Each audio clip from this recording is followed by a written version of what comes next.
So I wanted to ask you, Lance, you came into the band and you were replacing Kyle on bass. Was it hard to learn his style of playing when you came into Bang Tango? Well, I didn't learn his style, actually. Kyle is a phenomenal bass player, and when Joe initially asked me to, because I'm a fan of Bang Tango too, you know, I'm a little younger than the rest of the guys, I'm only 38, but I'm a fan of the band, you know, before I even met Joe, and I met Joe, and we hung out, we became friends, you know, and he asked me, and I was like, you know what, you're crazy, I'm not joining that band, are you out of your mind?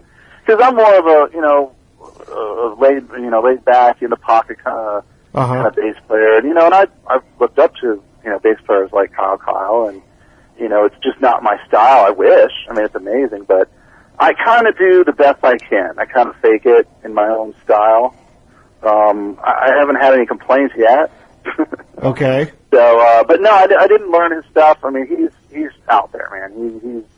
He's out there, and I don't think anybody can, you know, recreate him one bit. You know, he's just an amazing bass player, and you know, I'm fortunate enough to be in a band that, you know, lets me play, you know, in the style that I can, you know. Okay, well, but I pretty much fake it, you know. Yeah, and that being said, bass player wise, who do you look up to, or just sit there and say, yeah, that guy really kicks some ass growing up? You know, I'm a huge Motley fan. I don't really have too many bass player, you know, influences. I guess Nicky would be an influence of mine.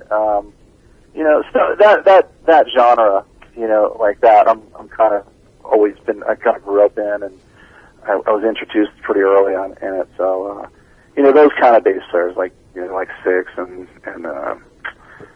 you know, the LA glam bands and that stuff. That's kind of my influence. Blackie Lawless, maybe, right? Is Blackie Lawless? Yeah, he was a bass player, right? Yeah. He's not on the cruise. He's not on the cruise. No, he's not on the cruise. He's praying somewhere right now. He's praying some, yeah. What's that all about? I mean, really? You know, to each his own. I mean, you know what? Go on, do your show, and after the show, pray. I mean... Is that what he's doing? Yeah, I don't know. Well, he won't do any of his songs with the curse words in it and things like okay. that. He plays quite a bit overseas. He does really well overseas, but, yeah, he's born again, and, I guess he just eliminated some of the songs with a lot of the curse words and things like that. He still does his set, but... It's like watching a Quentin Tarantino movie on public TV. Yeah. It's like watching Pulp Fiction on Channel 2 or something. Yeah, it just... And I was wondering if he was just going to censor himself, change the words, or bleep himself. I don't know. Yeah. So being a bass player, I read you have a lot of endorsements, right? You getting a lot of endorsements? Well, I just have a few that take care of me. You know, Spectre I've been with for a long time. You know, just strings and picks and, you know, stuff like that. Nothing too crazy. But I've been with Spectre for quite a long time. They're amazing company, amazing bass, and they take care of me very much. Very good, very good. I don't know why Matt's giving me this look like that was a stupid question. It wasn't a stupid question. I'm just looking at you. It was like asking how much money I make. Exactly. Yeah. I mean, well, we're going to get to that right now. Yeah. Right? Lance, how much money do you make? How much money do you make, Lance? Is Joe paying you well? Make sure Joe's paying you well, and make sure he's playing the guitar player well, because he's got to do double duty, because there's not two guitar players anymore. There's only one, right? If I left it up to Joe to pay me, I would never get paid. Somebody else has to pay. So the band only has one guitar player. What's the guitar player's name? Scott Lamb. Okay, so he's pretty much out of a little town in Massachusetts. We met actually through our agency and through Alex Groff, the former guitar player. They're friends. They're all friends. But he's just been out in little bands in Massachusetts. Nobody ever heard of him. And amazing guitar player. We just got fortunate enough to pick him up, and he's been doing really well for us. Do enjoy his playing on the last two Bang Tango albums. Mm-hmm. He was actually just on the last one. Yeah, the last one. I mean, I'm sorry about that. Yeah. Mm-hmm. Man, I'm just sorry about that, Lance. It's just, he just doesn't look at his notes. Yeah, I do look at my notes. You're right in front of me. Yeah, you just can't read anymore. You need to get some glasses. Yeah, maybe I do. He's kind of like, I can't explain this. I've been on too many rock cruises, all right? Yeah. I mean, I don't know what's going on with you, man. You a little seasick? Yeah, a little seasick right now. No, I don't need a bucket, Jason. Thank you anyway. All right. Now, on the new album, actually a couple of the tracks that I pulled out that I actually really enjoy, which is Suck It Up, which is the track that we open it up with, and the other track that I really enjoy as well, Have You Seen Her? I don't know, that song for me kind of resonates a little bit, so is there, what's the story behind that particular track? Sensitive fellow, huh? What's that? I said you're a sensitive fellow, huh? I'm a sensitive. Well, yeah, of course, man. He likes the new Aerosmith record with 6 ballads. No, I said pick up the Aerosmith album because there's enough stuff on the album that you'll like. I mean, it depends what you're looking for. I mean, you may like ballads. I'm just sitting there saying. I do like ballads, but one per record, not 6. I'm not going to lie. Yeah. 6 ballads on an album is a little bit excessive. Okay, so we're talking about this song, Have You Seen Her? Yeah, that's Yeah. all I'm asking. Yeah, actually, Joe and I wrote that about a few hours before we got on the plane to fly out to Chicago. We just wrote it on acoustic guitar, he and I, and then we flew out there. We kind of knew in our head what we wanted to do, kind of make it, as big as big, like a November Rain type. We wanted to bring this guy playing a grand piano and just kind of play all the way through it, and then rock out towards the end, and we just kind of had it laid out like that. But that's how that came about. Joe and I just pretty much wrote that just before we flew out. So, like, were you guys like in the airport, like waiting to load up, and some girl walked by and it was like, "Hey, have you seen her?" Is that? No, it's actually before that, but it's kind of that might work for the next one. Yeah. No, it's just Joe writing. You got to write about girls and DJs every once in a while. That's the way Bang Tango is. Yeah. Well, I'm sorry if I had a sensitive side, Chris. No, it's okay. It's okay. I like a lot of I like a lot of songs that are ballads, Matt. It's no big deal.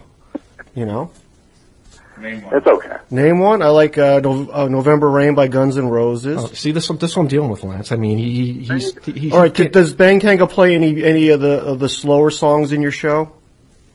We used to do Where We Midnight Struck. Good song. Okay. We did that a few years ago, but we have so many songs we got to fit in. Some of them get bumped. And that one that takes a little bit of extra time to do. And actually, I don't think we've done it since Scott's been in the band, so he would have to learn it. But yeah, that was probably the only one. Oh no, we actually did. No, that was probably the only ballad other that we've ever done live. We did them from the records, but we just. Well, being at the catalog's pretty big catalog. Now, when you guys are doing your set lists, is this something that's predetermined going into each show? You pretty much know what songs you guys are doing, but how often do you guys change up the set list, add new songs, take other songs out? Well, it's funny. The first 4 or 5 years, maybe 4 years that I was in the band, we didn't even have a set list. The way we didn't even lay anything out. Joe, we knew the first 3 songs we were coming out of the gate with, and we knew the last 2 that we were ending with. In between, Joe just kind of, he played the crowd, and he would look and go, he would talk about a certain song, and then we would pick it up and figure out what he wants to play. After that, we got a couple guitar players who started putting a set list, but it changes quite a bit. I mean, even if there is a set list down there right now, Joe's jumping all over the place. He's playing the crowd, seeing how they are. If they're quite not into it, we'll, as much as he'd like, we'll throw in a cover to wake them up, and then all of a sudden they're back into it, and that's how it rolls with us. Joe just kind of plays the crowd and picks what he wants to do. Sometimes we do some. It's always different. It's never the same show ever. Well, we wouldn't want it to be the same show, but that's an interesting idea how you do that. It's all based on what the crowd's doing. Like you said, you could have like a set list in front of you, and the crowd ain't digging it. Then let's change it up, and be able to do that on the fly is pretty cool. Oh, absolutely. I mean, Joe and I being together so long, I can pretty much read what he's talking about. Yeah. And Trent, our drummer, is an amazing drummer, so he's picked up on that in the last few years, and we learn covers and stuff too, just kind of wake people up, and if the crowd's not really into it, I'll throw in a cover. Top AC/DC. We do a Nazareth song now. So. What Nazareth one? Hair of the Dog. Hair of the Dog. Yeah, Joe's voice sounds great doing that. Does Joe keep in touch with his the original band members a lot? Because it seems like he does, based on what I saw in the movie coming out. Yeah, he talks to them every once in a while. Yeah, I mean, I don't know. I to be honest with you, I've only met Tig, so. But he talks to him quite a bit every once in a while. Now, do you guys cover any of the Beautiful Creatures catalog? Because I guess if you're Bang Tango and you play any of their music, I guess you'd be covering their songs. Yeah, Joe kind of keeps those two separate. Okay, so is that still a separate entity? Is Beautiful Creatures still something he has on the side, or? It's something he hasn't touched in years because of the band, kind of falling apart as far as members and DJ going off and. But yeah, he hasn't done it in a while. But yeah, he definitely keeps them separate. All right, so I'm just sitting there saying, I guess in a way, no. If Bang Tango was doing a Beautiful Creatures, I guess that would be a cover song, wouldn't it? Yeah, it would be a cover song. If they were like doing 1 a.m. or something. Yeah, I guess that would be a cover song. song. Well, not for Joe, but for me. Yeah, for you it would be a cover song. Yeah. Yeah, okay. Wake the crowd up. It's 1 a.m. Come on. That's true. Now we definitely get requests for it, but Joe definitely keeps it separate. Okay.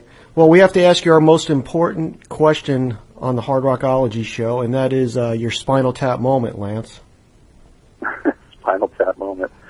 Actually calling in here. I kept getting the fax machine. Yeah, I don't know how you pull that off, but that's going in our book. Yeah, we can put that in the book. We can say when we have the chapter with Lance in there, he's calling into the show and he keeps on getting the fax machine. Yeah. Right. Hello, Cleveland. I'm trying to think of some, but there's so many that happens, especially to Joe. Where I'm a huge practical joker, and I've gotten every one of these guys like really good multiple times, and they've yet to get me, which they can if they want, but I'm trying to think of I think one of the good ones I did to my drummer Trent when he just joined the band. We were staying in the Hilton in Dallas, and I was rooming with him at the time, and I got back to the room early. Well, I got a condom out, opened it up, and I put some conditioner in it, and then and I stuck it in his bed like under the comforter and put it right in the middle of his bed, made it sound really nice. And I fell asleep, and he came back, and I awoke to him screaming bloody murder. Getting up, he's like, "Oh my God!" He's freaking out. He was like, "Oh my God!" What he did was he climbed into bed and felt something down by his knee and reached down and grabbed it and pulled it out, and then just jumped. He flipped out. But the funniest part is I played it off. I was like, "Oh man!" Just he was going to call down to the front office and get his room changed and freaking out. And I go, "Hey, just tell him in the morning, man. You'll probably get a free room and stuff." And he was kind of shaking. He's all worked up, and he made his bed and he slept on top of it the whole night. And so he got up next morning. He's got his clothes on. He's stomping down towards the front desk, and I said, "Trent, it was just conditioner." Nice. Yeah, that was a pretty good one. That's one of the best stories we've heard so far. I like that one. That'll go on. Scott believes our guitar player is really a sweet guy, but he believes anything you tell him.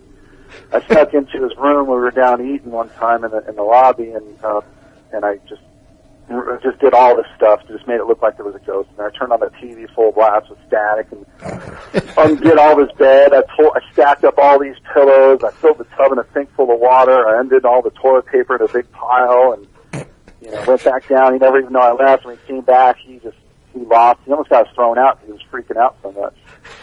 But that's the stuff I got to do, man. Keep it fun. Well, if you're on the road for like as many dates as you guys are, nothing wrong with doing that once in a while. No, that's how you keep it. That's how you keep it interesting. Man. Yeah. If you do it so much, you gotta keep it fresh for all of us. So that's how I am. I gotta practice the joke every day. Well, Lance, it was a pleasure having you on the show. And next time you guys make it out to L.A., hopefully maybe we'll try to get you guys in studio. And, we are coming out there in, I believe, April. So keep an eye out for it. Okay. Right, definitely. We'll definitely be keeping an eye out for you. And, I just want to say thanks for coming on the show. And thanks for liking us on Hard Rockology. Appreciate that as well. My pleasure. Thank you guys very much. Rock on. Not a problem. And I guess the last thing we want to ask is, do you want to take us out by introducing this next track for us, which, like I already said, is Have You Seen Her?